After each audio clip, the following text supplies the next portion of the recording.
ശ്രീമദ് ഭാഗവതത്തിലെ വളരെ പ്രസിദ്ധമായ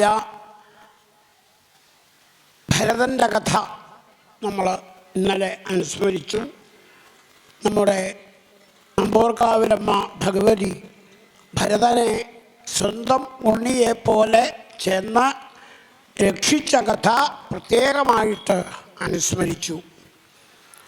ഭരതൻ ഒരു ഭരണാധികാരി മാത്രമല്ല, ഏറ്റവും വലിയ ഭക്തനായിട്ട് ചിത്രീകരിക്കപ്പെടുന്നു. ഇങ്ങനെ നമ്മളാരും പ്രതീക്ഷിക്കാത്ത ചില ഇടങ്ങളിൽ നിന്നാവും ഭക്തിയുടെ ഒരു വാക്കുന്നുണ്ടല്ലോ, ഉരുൾപൊട്ടൽ നമുക്ക് അനുഭവപ്പെടുക. ഭക്തിയുടെ ഗംഗാപ്രവാഹം, ഭക്തിയുടെ സരസ്വതി പ്രവാഹം, ഭക്തിയുടെ കാളിന്തി അഥവാ യമുനാ പ്രവാഹം, ഈ ഗംഗാ യമുന സരസ്വതി ത്രിവേണി സംഗമം ആണ് ഭാഗവതത്തിൽ അവിടെ എടുത്തു കാണിക്കുന്നതെന്ന് ചുരുക്കം. അപ്പോൾ ഭക്തിയുടെ പരാകാഷ്ഠയിലെത്തിയ ഭരതൻ്റെ ജീവിതം നമുക്കിവിടെ ഒരു മാതൃകയായിട്ട് കാണിക്കുന്നു. ഉത്തമ ഭക്തന്മാരിൽ ഒരാൾ. ഇനിയും അതുപോലെ നമ്മൾ പ്രതീക്ഷിക്കാത്തടത്തുന്ന ഉത്തമ ഭക്തന്മാരെ കാണും. അത് പ്രഹ്ലാദൻ എന്ന അസുരൻ ഭക്തനാവുമ്പോൾ അത് പ്രത്യേകമായിട്ട് കാണാം. വൈകുന്നേരം പറയുന്ന നരസിംഹാവതാര കഥ. ഇവിടെ ഭദ്രകാളിയാണ് ചാടി വന്നതെങ്കിൽ അവിടെ ശ്രീകൃഷ്ണ ഭഗവാൻ തന്നെയാണ് നരസിംഹമായിട്ട് ചാടി വന്നത്. എന്താ അത്? പ്രഹ്ലാദനെ രക്ഷിക്കാൻ. ആ പ്രഹ്ലാദൻ്റെ സംരക്ഷണമാണ് നമുക്ക് ഇനി കേൾക്കാനുള്ളത്. അപ്രതീക്ഷിത ഒരു അസുരനോ എന്നാ തോന്നാം. അത് കഴിഞ്ഞാൽ പിന്നെ നമുക്ക് കേൾക്കാം മഹാബലി, അതും ഒരസുരനല്ലേ. ഇതുപോലൊരു ഭക്തൻ വേറെ ഇല്ല. പിന്നെ ഇന്ന് തന്നെ കേൾക്കാം വൃത്രാസുരൻ, വേറൊരു ഭക്തൻ.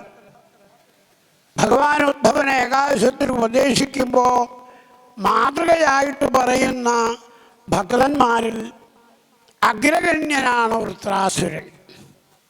പിന്നെ അവിടുന്ന് അനവധി പേരുടെ പേര് പറയേണ്ട. സുഗ്രീവോ ഹനുമാനക്ഷോ ഗജോ ഗൃധ്രോ വണിപ്പഥ വ്യാധ കുബ്യ പ്രളയഗോപ്യോ യജ്ഞപത്നിയസ്തഥ. അവരെ ഗോപസ്ത്രീകളുടെ നിലയിലേക്ക് ഗോപ്യ, ഗോപസ്ത്രീകളുടെ പ്രേമപ്രവാഹ ഭക്തിയുടെ നിലവാരത്തിലേക്ക് ഉയർന്ന ഒരു ഭക്തോത്തമനാണ് പ്രഹ്ലാദനും വൃത്രാസുരനും മഹാബലിയും എന്നൊക്കെ ഭഗവാൻ പറയണമെങ്കിൽ ഭക്തിയുടെ മാഹാത്മ്യത്തിൻ്റെ ഉരുൾപൊട്ടൽ എങ്ങനെയാവും, എവിടെയാവും, ഏത് രീതിയിലാവുന്ന നമുക്ക് പറയാൻ പറ്റില്ല എന്ന് ചുരുക്കം. കഥകൾ കേൾക്കുമ്പോൾ അയ്യോ ഇതുപോലൊരു ഭക്തനോ, ഇതുപോലൊരു ഭക്തനോ, ഇതുപോലൊരു ഭക്തനോ, ഓരോ കഥകളിലും അത് നമുക്ക് തോന്നിക്കും എന്ന് പറഞ്ഞു. അങ്ങനെ ഭരതൻ്റെ കഥ പറഞ്ഞ് ഇതേവരെ പൊട്ടനെ പോലെ ഒന്നും മിണ്ടാതെ ഭഗവതി വന്നിട്ടും ഒന്നും മിണ്ടാതെ അഭിനയിച്ച ആ ഭരതനെ നമുക്ക് കാണിച്ചു തന്നു. ഇപ്പോൾ ആദ്യമായിട്ട് മിണ്ടണ ഭരതനെയാണ് കാണിക്കുന്നത്. അത് ഭരതൻ്റെ ജീവിതത്തിലെ അത്യത്ഭുതകരങ്ങളായ ഏടുകളിൽ ഒന്ന് മാത്രം. ശ്രീശുകൻ അതാണ് പറയാൻ തോന്നിയത്. അദ്ദേഹം എവിടെയോ സഞ്ചരിക്കുമ്പോൾ മഞ്ചലേറ്റുന്ന ആളുകൾ ഒരു രാജാവിനെ എടുത്തുകൊണ്ട് പോവുക, രഘുഗണൻ എന്ന രാജാവിനെ. രാജാവ് കൽപ്പിച്ചു, എനിക്ക് കപിലവാസുദേവനെ ദർശിക്കാൻ പോകണം. എല്ലാവരും തയ്യാറല്ലേ? രാജാവ് തയ്യാറല്ലേ എന്ന് ചോദിക്കുമ്പോൾ ഇല്ല, ഒരാൾ വരാനുണ്ട് എന്ന് പറയാൻ പറ്റുമോ? നേരത്തെ വരേണ്ട ആളായിരുന്നു. അപ്പം അയാളെ വന്നില്ല. പെട്ടെന്ന് പിന്നെ മഞ്ചലെടുത്ത് പുറപ്പെട്ടു. വഴിക്ക് ഭരതനെ കണ്ടു. പിടിച്ചു കൊണ്ടുവന്ന മഞ്ചലിൻ്റെ തണ്ട് ഏറ്റുന്നവരുടെ കൂട്ടത്തിൽ അയാളെ നിർത്തി. നടക്കുക. ഭരതൻ എന്ത് നടക്കല്? ഇങ്ങനെ മഞ്ചലേറ്റിയത് പോലും അയാൾ അറിയണില്ല, പിടിച്ചു കൊണ്ടുപോയതും അറിയണില്ല. അറക്കാൻ കൊണ്ടുവന്നപ്പോൾ നമ്മൾ കണ്ടില്ലേ, അതുപോലെ നിർവികാരനായിട്ട് ഇങ്ങനെ നടക്കുന്നുണ്ട്.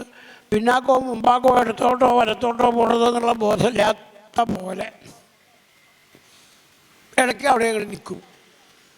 ഇടയ്ക്ക് താഴത്തേക്ക് നോക്കുമ്പോൾ വല്ല ഉറുമ്പോ എന്തെങ്കിലും പുഴുവോ പോണ കണ്ടാൽ കാലെടുത്ത് വെക്കണതിൻ്റെ കൂട്ടത്തിൽ വെക്കണ കാല് പിന്നാക്കാക്കും, അല്ലെങ്കിൽ അങ്ങോട്ട് ചാടും. മഞ്ചലിൻ്റെ തണ്ടും ചുമലിൽ വെച്ച് അങ്ങോട്ട് ചാടലും നിൽക്കലും ഒക്കെ ആയാൽ കിടക്കണ ആളുടെ കഥ ഉണ്ടാവും. രാജാവ് സൂക്ഷിച്ചെടുത്തു, മര്യാദയ്ക്ക് എടുക്കാത്തത് എന്താ മഞ്ചൽ. അപ്പോൾ അവർ പറഞ്ഞു, ഞങ്ങളിപ്പോൾ പുതിയൊരാളെ കൂട്ടി, അവൻ്റെ തെമ്മാടുത്താണ്, വികൃതിയാണ്, അവനാണ് ഈ ചാടുന്നത്.